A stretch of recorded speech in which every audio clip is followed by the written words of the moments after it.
Bonjour à tous. Dimitri Frémont, je suis pharmacien assistant à l'hôpital Robert Debré dans l'assistance publique de Paris. Le travail, je remets un peu les lauriers. C'est pas moi qui suis à l'initiative vraiment du travail, donc je le présente à la place un peu d'Antoine Citerne qui est parti en mission humanitaire depuis, donc qui est au Bénin et on a fait les derniers ajustements un peu quand il avait du Wi-Fi. Donc vous pourrez aussi lui poser des questions par mail s'il y a besoin de plus de précision. Mais normalement, tout est bon. Donc c'est un travail fait en collaboration entre le service de pharmacie et de cardiologie de l'hôpital Robert Debré, qui est donc un hôpital exclusivement pédiatrique, ce qui explique que, donc là pour les bêta-bloquants, nous on verra qu'il y a des particularités. On n'a pas de double circuit, un circuit adulte ou pédiatrique, on n'a vraiment que de la pédiatrie. Donc on regarde sur les bêta-bloquants oraux, qu'il y en a 14 qui sont commercialisés en France, 9 qu'on a référencés à l'hôpital, et en fait, comme souvent, on remarque qu'il y en a 2 seulement qui ont une AMM pédiatrique, le Sectral, qui est dans une indication d'antihypertenseur, et l'hémangiol, donc le propranolol, qui est même pas une indication cardiologique pour les hémangiomes.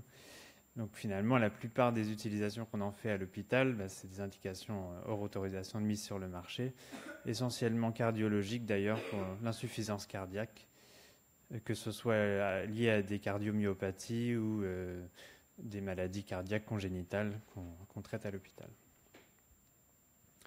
Donc on est forcé de réaliser beaucoup de préparations pour ajuster aux posologies pédiatriques. On en réalise à peu près un tiers sous forme de préparation hospitalière. C'est le cas juste du bétaxolol et j'en parle juste rapidement parce que c'est une indication, encore une fois, hors cardiologique. C'est pour faire des tests de stimulation hypophysaire.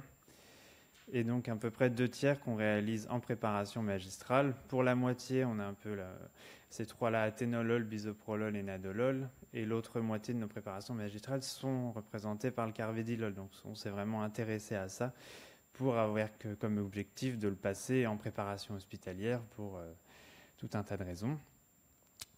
Le principal, donc, pourquoi s'intéresser au carvedilol, donc les formes commercialisées, que ce soit le princeps ou les génériques, ce sont des comprimés sécables à 6,25, 12,5 et 25 mg. Et quand on regarde ce qu'on a fait sur les 2 dernières années, entre juillet 2015 et juillet 2017, on réalisait des préparations magistrales à 19 dosages différents, que de 0,5 mg pour les plus faibles jusqu'à 17 mg pour le plus important. Et en fait, on remarque que sur la dispensation globale qu'on fait du carvedilol, en fait, 73% sont des préparations magistrales, comme quoi vraiment on dispense très peu les comprimés ou demi-comprimés directement. Donc on a cherché à harmoniser les pratiques, à la fois pour faciliter le travail de prescription des médecins, puis pour aussi mieux nous organiser, nous, à la pharmacie, au préparatoire. On a essayé d'élaborer donc 3 modèles de standardisation de doses.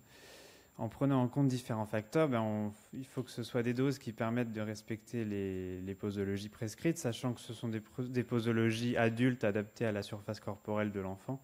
C'est-à-dire qu'au départ, on commence à 3,125 mg 2 fois par jour, au maximum, pour atteindre un maximum de 25 mg 2 fois par jour. Sachant que on va voir l'enfant en hôpital de jour régulièrement et on va à chaque fois augmenter la dose par palier jusqu'à la posologie maximum bien tolérée. Cette posologie, il faut qu'elle puisse être appliquée pour des poids très variables de la pédiatrie, donc un tout jeune nourrisson qui ferait 3 kg jusqu'à un jeune adulte d'un poids tout à fait adulte de 70 kg. Et on a choisi, en accord avec les médecins, d'accepter un risque relatif de 5%, c'est-à-dire que les gélules, les préparations magistrales qu'on dispensera pour l'enfant permettront d'atteindre la posologie visée par le médecin avec un écart de plus ou moins 5%.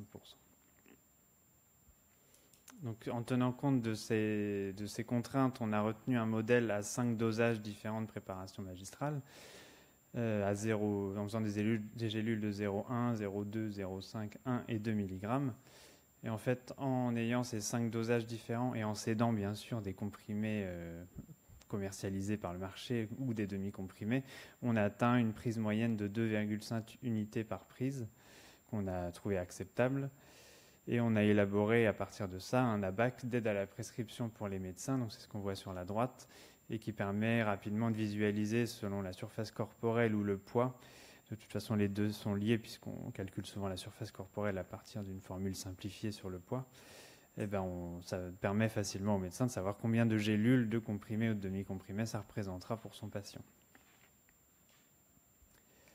Donc en conclusion, on a vu que donc la majorité des dispensations de bêta-bloquants sont présentées par des préparations magistrales. Donc pour le carvedilol en particulier, puisque c'était le bêta-bloquant le plus dispensé chez nous, on avait intérêt à standardiser les doses pour réduire les délais de mise à disposition pour le patient, surtout que souvent ce sont des initiations de traitement ou des réajustements de traitement en hôpital de jour, donc il n'est pas question d'avoir tout un temps de préparation, de contrôle et de libération du lot, donc c'est bien de l'avoir à disposition directement. Ça facilite le travail du médecin au moment de la prescription et ça permet donc surtout à la pharmacie, au préparatoire, une planification des préparations, une meilleure organisation. Donc, la mise au point de la méthode de dosage et une étude de stabilité sont encore en cours. Et je vous remercie de votre attention.